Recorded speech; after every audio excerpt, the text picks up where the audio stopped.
Oke, balik lagi di YouTube Masih Tirum. Kali ini kita bakal ngebahas pertandingan big match Derby Manchester antara MU melawan City di hari Minggu nanti ya. Minggu. 2 hari lagi. Besok ya? Besok di game week ke-10 Premier League. Yap, jadi sebelumnya jangan lupa subscribe Masih Tirum dan juga follow semua sosial medianya. Oke, kita mulai dari mana nih? Kita mulai dari Brighton sama Young Boys dulu kali ya. Tapi kita bahas dikit dulu si Brighton. Jadi kita menang tipis 2-1. Itu pertandingan pertama Rodri balik ya setelah kartu merah. Dan Betul. juga sebelumnya kan international break ya. Iya betul. Gimana tuh babak pertama? Tapi kita bahas dikit aja. Sebenarnya lawan Brighton di babak pertama sih gue udah mulai merasa ini mah udah pasti menang karena kita udah unggul 2-0 kan lewat gol Alvarez dan Haaland gitu. Haaland dari luar kotak penalti ya. Juga gak ada masalah juga kita yang dimainin juga hampir ya sebenarnya full tim ya. Rodri udah balik dan babak pertama udah 2-0 harusnya menurut gue udah easy win gitu. Dan bahkan gue nonton gue lihat si Brighton itu kayak udah lemes anjir di babak pertama tuh benar-benar udah gak ngejar gitu. Betul. Tapi gak tahu kenapa di babak kedua tiba-tiba defending kita agak bermasalah, sering kena serangan lari cepet lah kayak si serangan siapa tuh? Mitoma yang ditangkis. Tapi sebenarnya kita juga bisa unggul 3-0 tuh lewat Alvarez yang kiper udah maju, tapi Alvarez nendang, harusnya bisa diumpan ke Haaland. Langsung serangan balik langsung kebobolan. Itu sebenarnya juga di gol Ansu Fati ya di Brighton itu sebenarnya ada dikit-dikit kesalahan dari Akanji yang salah clearance kan. Jadi kalau dia terlalu lemah akhirnya bisa disut sama si Ansu Fati juga. Sebenarnya dari sebelum gol itu juga ngelihat kalau City mainnya lebih mengendur daripada babak pertama kan. Betul. Babak kedua tuh emang kerasa banget mainnya tuh nggak tahu, kontras banget sama babak pertama gitu. Dan sebenarnya gue sih pede kan pas babak pertama, pas babak kedua kok mainnya jadi kayak gini anjir. Dan terus di game itu juga kelihatan banget ke si Rodri masih ngelakuin pelanggaran yang gak penting kan, yang dia buang bola terus dia dapat kartu kuning itu yang sebenarnya harus dihindari lagi sih. Dan juga Akanji kartu merah kan di akhir-akhir. Jadi emang tuh nggak sangat-sangat kurang banget sih, mainnya jelek sih tuh. Maksudnya secara overall ya, jadinya nggak, ya gue nggak pede gitu. Ya, untuk hasil oke, tapi untuk proses jauh dari kata City yang seperti biasa gitu. Dan terus hari Kamis dini hari kita menang juga lawan Young Boys. Kita nggak ngebahasin, jadi kita bahas dikit lagi aja. Ini mainnya jauh lebih bagus. Mungkin apa karena ini kita lawan Young Boys ya? Kayak kita lawan Young Boys. Tapi emang secara permainan bagus. Dan juga ini ya, Walker kan banyak pemain yang disiratin termasuk Guardiola sama kayak Walker gitu.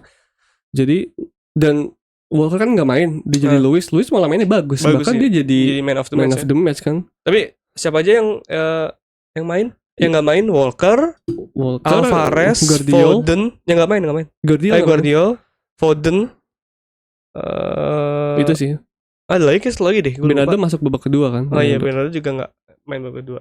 Ya maksudnya emang mainnya bagus. Kita babak pertama berapa sih? Babak pertama itu kita masih 0-0, belum ada gol. Tapi sebenarnya secara permainan kan bagus ya. Apalagi si Nunes juga bagus kan. Iya. Dan di situ juga akhirnya dicoba lagi si Grealish di kiri, Doku di kanan. Tapi sebenarnya Doku lebih bagus di kiri. Tapi kemarin tuh sempat ada beberapa peluang dari Doku kan, walaupun tendangannya tuh masih lemah. Ini nih yang di kiri apa di kanan? Yang di kanan. Yang kesempatan yang mana ya? Yang dari Grealish kanan.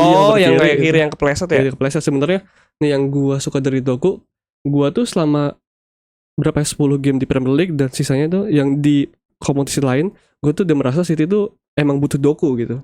Butuh Doku, tapi menurut gua Doku tuh masih kurang di pertama shoot banyak banget Doku yang udah bisa ngelautin orang, tapi secara shoot masih pelan. Atau masih Brighton tuh. Iya, kalah kiper ya. Enggak kalah kiper juga, dia yang jauh juga banget, yang flashing tapi jauh 2 kali tuh. Yang ke ujung kanan lah pokoknya. Betul. Sama Doku gue juga lihat masih agak telat kalau untuk umpan kayak lawan Brighton. Jadi pas lawan Brighton itu si Doku itu kan di kiri sama Bernardo Silva. Iya. Bernardo sering narik tuh. Iya. Tapi jarang diumpan, pasti dia agak-agak sering cut back gitu. Iya, itu tuh cut inside maksudnya. Kayak enggak percaya temennya lari gitu. Betul. Itu yang kita sering ngomong itu. Harusnya diimprove dari Doku ya, karena menurut gue kalau Doku shootnya diimprove itu akan jauh banyak peluang dari City sih. Dan kalau gue lihat pertandingan kemarin lawan Young Boys sih, emang Grealish emang lebih dewasa banget sih. Komposernya lebih bagus gitu, enggak. Makanya kan kemarin langsung diganti kan si Doku kan, sedangkan Grealish main full. Kalau nggak salah ya, saya ingat gue ya. Tapi emang ya kadang untungnya kita punya 2 pemain, jadi kadang kalau Doku lagi jelek kita butuh Grealish gitu. Tergantung kita mau ngapain dulu sih. Nah makanya kan tadi udah dibilang kalau Grealish emang lebih dewasa, lebih tahu lah gimana cara harus stop gitu, dan mungkin itu yang akan kita lihat Doku untuk beberapa tahun ke depan ya akan Iya. kita lihat perkembangannya gimana, karena ya itu bener-bener Doku kadang ngoper kayaknya nggak harus dioper dulu deh, kayaknya Iya. harus dioper ke belakang dulu deh. Mungkin ada orang yang nggak suka kalau Grealish tuh selalu gitu tuh. Oh dikit-dikit umpan belakang, gue itu malah lebih dewasa daripada kita majuin tapi nggak pasti, tapi malah hilang. kerebut gitu. Kalau Arsenal tuh dia hilang Kalau mulu, Arsenal hilang umpan mulu, juga bener. salah mulu kan. Jadi emang ya masih raw aja gitu. Masih raw betul. Tapi emang sih tadi kita udah ngomongin Rodri ya. Emang Rodri tuh jago banget sih. Megang bolanya, terus umpan-umpannya, dan ya semoga ntar lawan MU ini sih berfungsi ya. Maksudnya jadinya tangannya jalan. Ya seperti biasa udah selalu berfungsi gitu. Cuman kita bahas juga nih si Erling Haaland yang akhirnya kembali menemukan apa namanya ketajamannya lagi ya di 2 pertandingan terakhir, cetak 3 gol. 3 gol betul. Jadi lawan Brighton cetak 1 gol dari luar kotak penalti, dan kemarin golin penalti sama dengan kaki kanan ya lawan Young Boys. Harusnya assist juga tuh. Sayangnya gol Alvarez dianulir. Tapi menurut gua Erling Haaland pas banget nih back on formnya karena bakal lawan MU. Jadi ya Haaland itu startnya gimana nih kalau lawan ntar lawan MU atau enggak di Premier League musim ini? Ini sebenarnya Haaland tuh untuk start di Premier League dia itu menjadi pemain yang paling banyak buang-buang big chance gitu. Di Premier League ya? Di Premier League. Jadi untuk saat ini Haaland itu buang-buang peluang tuh 9 peluang big chance itu. Itu big miss chance ya? Big chance miss. Pokoknya peluang besar itu nomor 1 dengan 9 kali gagal kesempatan. Terus itu di bawahnya ada Watkins, ada Jackson juga dari Chelsea, terus ada Højlund dan Darwin Núñez. Jadi menurut gua sebenarnya sama juga kayak musim lalu itu Haaland itu banyak kesempatan gede yang gagal, dan musim ini juga lagi banyak juga bukti tadi peringkat pertama. Jadi menurut gua itu yang ibaratnya kalau Haaland itu nggak buang peluang, menurut gua City itu akan lebih mulus gitu, apalagi di pertandingan krusial kan. Tapi ya paling nggak sih bikin peluang dulu sih. Peluang dulu, iya paling. Cuman yang sebenarnya nggak tahu kenapa ya ini kayaknya baru nyetel lagi nih. Awal musim banget, iya kan golin 2 lawan Burnley gitu-gitu kan. Hat-trick juga. Terus abis itu agak melempem tuh beberapa pertandingan nggak golin, dan akhirnya sekarang balik lagi nih golin. Dan nggak cuman golin ya, maksudnya mainnya juga oke gitu. Dan gue juga lihat Haaland secara giring dan passing lebih bagus ya, lebih banyak juga kelihatan. Mungkin juga karena nggak terlalu banyak di servis kali ya, jadi dia agak sempat turun beberapa kali gitu. Iya. Terus tapi Haaland ini di beberapa pertandingan away lawan tim gede itu jarang golin ya. Maksudnya banyak yang mengkritisi gitu. Kecuali lawan Arsenal doang gitu. Lawan Chelsea nggak golin, lawan MU nggak golin, lawan Liverpool nggak golin, lawan Spurs nggak golin. Jadi semoga sih besok lawan MU golin di laga away ya. Sebenarnya juga bukan Haaland aja, tapi sebenarnya secara start City itu kalau di laga away itu emang agak-agak kurang ya. Tuh. Kita punya statnya nih. Sebentar kita tunjukin dulu. Ini hasil match ya. Nah ini dia. Jadi ini adalah start City lawan top 6. Ini typo ya. Top 9. Ini bukan big ya, tapi top 9. Jadi ini adalah lawan City ketika City main away ya. Itu City dari 9 pertandingan. Sorry, gue hitung 1, 2, 3, 4, 5, 6, 7, 8. Ya dari 9 pertandingan City itu cuma menang lawan Arsenal di laga away ya. Di laga away. Jadi City bahkan lawan Aston Villa aja imbang yang musim lalu yang gol Haaland juga kan tuh. Iya, tuh satu sama. Terus lawan kita urut ya, lawan Newcastle imbang, lawan Aston Villa imbang, lawan Spurs pasti kalah. Lawan Liverpool juga kalah, lawan MU kalah. Emang kalah 1-0. Oh, 2-1 anjir. 2-1 ya. 2-1 typo. Palsen deal. Kayak kebalik deh. Ini harusnya yang 2-1 tuh MU, yang 1-0 tuh. Ya tapi intinya berarti MU City emang susah ya kalau main away kan. Cuman ini kita nggak masukin Chelsea karena Chelsea kan bukan top 9 ya. Jadi ya emang kita selalu bermasalah deh. Semoga musim ini sih ya kita udah kalah sih lawan Arsenal ya. Semoga kebalikan tuh, Arsenal kalah, sisanya menang. Iya, ini kalah nih. Ini kalah terus saya menang nih. Dan sama ini juga sebenarnya City itu nggak hanya di Premier League, bahkan di Carabao Cup juga kalahnya kita away. Terus di Champions League musim lalu kita imbang. Nggak pernah menang. Kita imbang di sekali doang lawan Sevilla doang.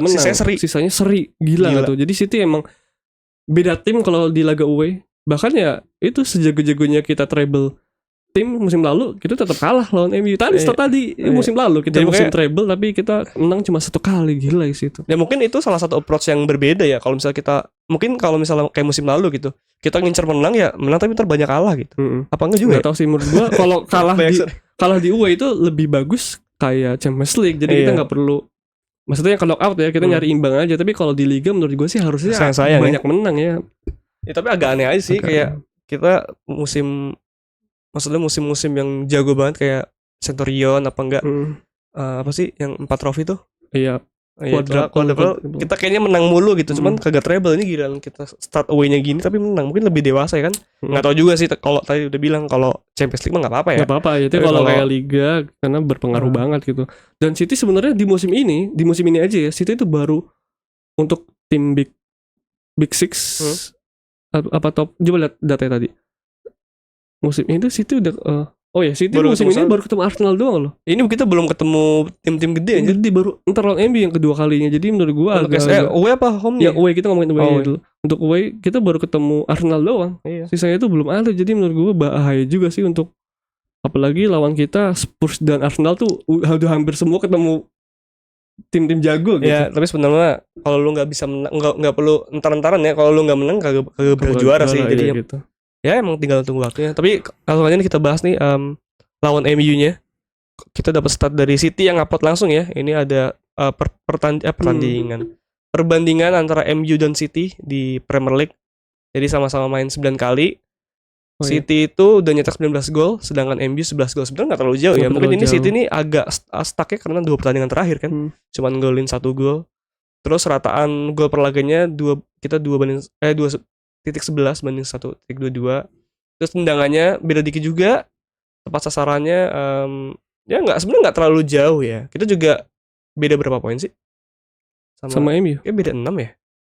Mungkin MU peringkat 8 pokoknya masih nggak terlalu jauh, emang masih 9 ini sih. Tapi kayak paling bedanya umpan nih, kayak umpan sukses. Jadi sebenarnya ini pertandingan bakal 50-50 banget sih. Betul. Jadi masih nggak tahu ntar bakal gimana, ini vote-nya mana ya ntar ya. Nah, jadi menurut Mas gimana nih ntar pertandingan lawan MU? Tapi menurut gue walaupun 50-50, menurut gue sih masih 60-40 buat City menurut gue. Kenapa gitu? Karena MU tuh kan kemarin 2 terakhir menang. Tapi itu menangnya lawan Sheffield dan lawan Copenhagen. Itu yang menurut gue harusnya tuh nggak menang 1-0. Apalagi pas gue lihat lawan Copenhagen, MU masih keserang kena tiang, masih golnya 1, terus dan masih dapat penalti ya, maksudnya beruntung ya. Masih, terus sebelum lawan Sheffield juga menang imbang lawan Sheffield, maksudnya menang tipis lawan Sheffield. Dan sebelum lagi tuh yang McTominay golin itu juga menit terakhir gitu. Jadi emang agak clumsy menang ya, maksudnya ugly win ya. Ya bisa dibilang masih ugly win. Dan City tuh 2 match terakhir menurut gue kemenangan yang nyaman ya. Kecuali lawan Brighton ya, tapi itu kan Brighton gitu. Dibanding dengan MU lawan Sheffield gitu, masih menurut gue City lebih di atas angin dikit ya. Mungkin 5-5 berapa? 4-5 ya? 5-5-4-5 menurut gue ya. Ya asal gak ada kejadian aneh kayak wasit apa kayak musim lalu yang gue masih sakit sampai sekarang gitu.